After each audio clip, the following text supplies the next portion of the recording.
Thank you, Mr. Chairman. Thank you, Ranking Member Thompson, for the opportunity to speak here today.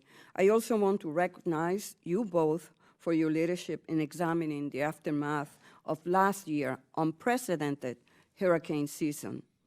This work is critical because our disaster response capabilities must continually evolve to meet the types of frequencies of the disasters that we face. While much has been debated about the federal government's response to Puerto Rico and the Virgin Islands, I am here today to find solutions. I am worried about the emotional toll that these unprecedented hurricanes have taken upon the people of Puerto Rico. I am here today because the people of Puerto Rico are losing hope. More than 300,000 have left the island.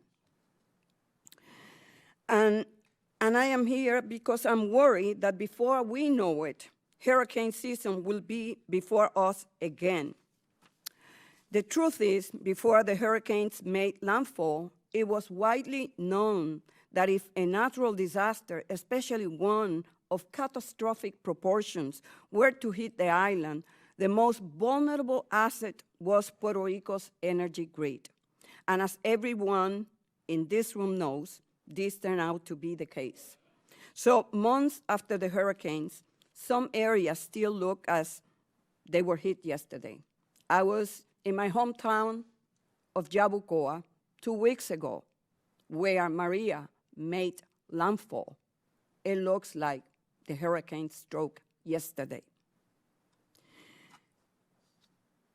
They still desperately need our help. So today, as we near the half year, I want to say to you, Mr. Chairman, we are all keenly aware of what is at stake come June, when hurricane season starts again.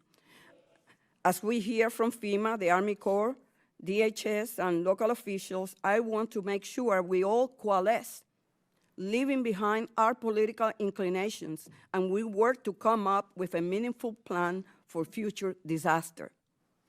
One that will allow us to proactively deploy federal resources and prevent the mistakes of the past.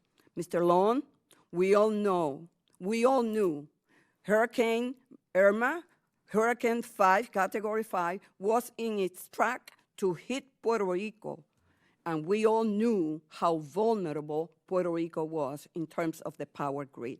What steps proactively, knowing what we knew then, we need to take in order to be quickly there, to deploy the federal assets that we need, not to wait 2 weeks later to send the comfort when we know that no hospital in Puerto Rico will have electricity.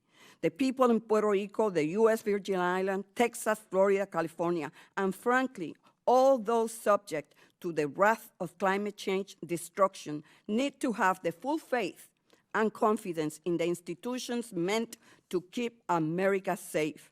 I look forward to hearing about what has worked so far and what gaps this committee can address moving forward. Thank you again for allowing me to participate today, and I yield back.